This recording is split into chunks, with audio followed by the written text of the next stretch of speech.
नमस्ते बच्चों, सुप्रभात। मैं मेवाड़ा मनोज दीप दर्शन विद्या संकुल से।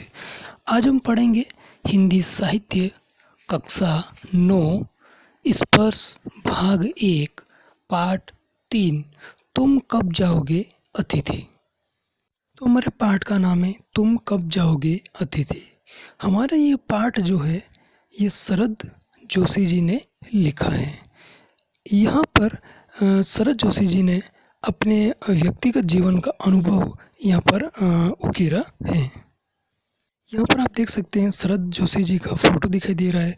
इनका पूरा नाम है शरद जोशी और इनका जन्म 21 मई 1931 को हुआ था और इनकी जन्मभूमि जो है वो उज्जैन के अंदर यानी कि मध्य प्रदेश के अंदर है और इनकी मृत्यु 5 सितंबर 1991 को हुई थी यानी कि 1991 को इनकी मृत्यु हो गई थी।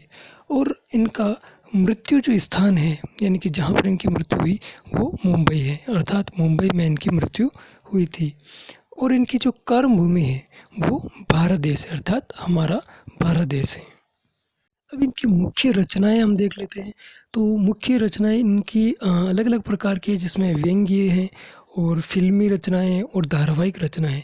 तो व्यंग्य के अंदर इनकी जो मुख्य रचना है, जो मेन रचना है, मुख्य है, खास रचना है, तो उसमें है परिक्रमा, किसी बहाने और यथा संभव। ये इनकी व्यंग्यात्मक रचना है। दूसरी फिल्मी रचना इनमें क्षितिज और छोटी सी बात। और धारावाहिक रचनाओं के अंदर विक्रम बेताल और सिंहासन बत्तीसी जो कि टीवी सीरियल में चलती है, जो आपने देखी होगी।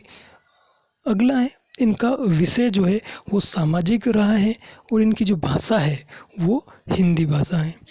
और इनका जो विद्यालय है वो होलकर कॉलेज इंदौर यानी कि इंदौर के अंदर एमपी के अंदर मध्य प्रदेश में जो इनका कॉलेज है वो होलकर कॉलेज रहा है। यहाँ से इन्होंने पढ़ाई की है और इनकी जो पढ़ाई है वो स्नातक तक हुई है यानी कि ग्रेजुएशन तक इन्होंने पढ़ाई की है। और इनका पुरस्कार और मुख्य उपाधियों में पद्मश्री, चकलस पुरस्कार और काका हाथरसी पुरस्कार।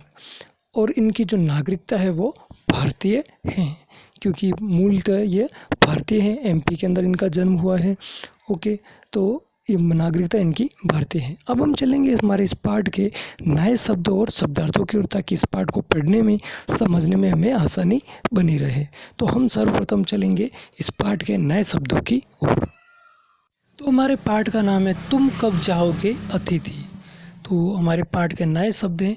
पहला शब्द है आगमन अर्थात आना, चतुर्थ अर्थात चौथा, दिवस का अर्थात दिन, नम्रता, पांचवा है विगत, छठा है सतत, सतत अर्थात लगातार या निरंतर, सातवां है आतिथ्य, आठवां है प्रतीत और नवा है चरण कमल और 10वां है अंतरंग यानी कि आंतरिक रूप से, अंदर से, अंतरंग। अगला है एकाएक अर्थात अचानक, 12वां है आग्रह, 13वां है सत्कार, 14वां है गरिमा, 15 है अप्रत्याशित और 16वां है आशंका और 17वां है गुंजायमान। ये हुए हमारे इस पाठ के 17 नए शब्द। अब हम चलेंगे हमारे पाठ के शब्दार्थों की ओर, ताकि इस पाठ को पढ़ने और समझने में सरलता बनी रहे। अब हम चलेंगे हमारे पाठ के शब्दार्थों की ओर। तो पहला शब्द है आगमन अर्थात आना। दूसरा है निसंकोच यानी कि संकोच रहती है, यानी कि बिना किसी संकोच के।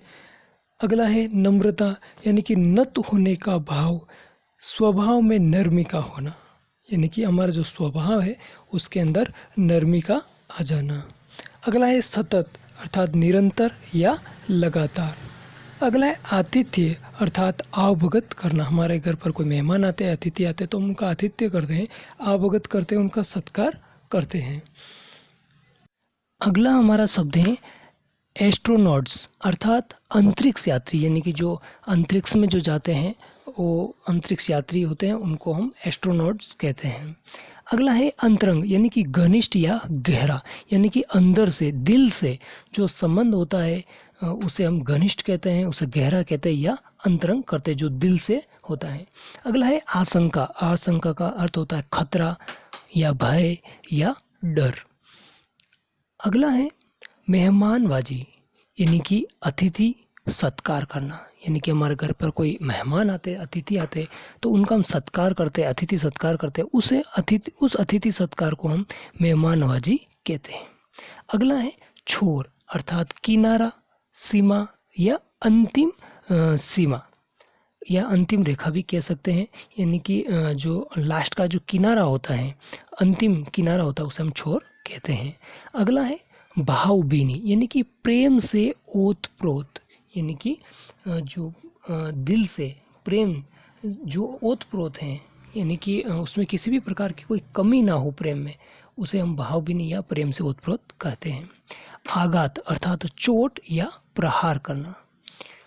अगला है अप्रत्याशित, यानी कि आकस्मिक या अनसोचा, यानी कि जो हमने सोचा नहीं है कि ऐसा होने वाला है, या कभी हम सोचे नहीं और वो अचानक हो जाए अगर, तो उसे हम कहते हैं अप्रत्याशित, यानी कि अचानक ही उस घटना का घट जाना। अगला है मार्मिक अर्थात मर्म स्पर्शी। अगला है सामीप्य अर्थात निकटता या समीपता, यानी कि हमारे पास में जो है उसे हम सामीप्य कहेंगे। औपचारिक अर्थात दिखावटी रस्मी, यानी कि जो सही तरीके से या दिल से कोई काम न करके सिर्फ एक दिखावा मात्र करना, एक दिखावटी करना, या जो भी रस्म है उसको पूरा करना, तो उसे हम कहते हैं औपचारिकता करना, अर्थात सिर्फ दिखावा करना, दिल से वो कार्य नहीं करना। अगला है निर्मूल अर्थात मूल रहित, यानी कि बिना जड़ का। कोनलो, कोनलो का अर्थ होता है कोनों से। अगला है सौहार्द, यानी कि मैत्री, यानी कि हृदय की सरलता से। अगला है रूपांतरित, जिसका रूप यानी कि आकार बदल दिया गया हो, यानी कि पहले कुछ और रूप हो और अब उसका रूप कुछ और हो, इनके उसके रूप में परिवर्तन हो गया है, बदलाव हो गया है, तो उसे हम रूपांतरित कहते हैं। जैसे उदाहरण दिया जाए तो जो पानी है, उस पानी को यदि जमा दिया जाए तो उसका आकार बर्फ में बदल जाएगा, तो उसका रूप क्या हो गया, रूपांतरित हो गया। फिर बर्फ को वापस पिघला तो पानी बन जाएगा, तो उनका रूप कैसा हो गया, परिवर्तन हो गया, बदल गया, तो उसे हम रूपांतरित कहेंगे। अगला है उष्मा अर्थात गर्मी या उग्रता। अगला है संक्रमण अर्थात एक स्थिति या अवस्था से दूसरी में प्रवेश, यानी कि एक स्थिति से उसकी स्थिति या अवस्था है वो दूसरी अवस्था में या दूसरी में प्रवेश कर देना, उसे हम संक्रमण कहते हैं, यानी कि एक स्थान से, एक स्थिति से दूसरी स्थिति की ओर वो चले जाना या प्रवेश कर देना। अगला है गुंजायमान अर्थात गूंजता हुआ। अब ये हमारे इस पाठ के शब्दार्थ हो चुके हैं। उम्मीद करता हूँ कि आपने शांतिपूर्वक सुना और समझा होगा। अब ये आपको नए शब्द और शब्दार्थ जो है वो अपनी गृह कार्य की कॉपी में, होमवर्क की कॉपी में नए शब्द आपको 3 बार लिखने हैं और शब्दार्थ आपको 1 बार लिखना है। धन्यवाद।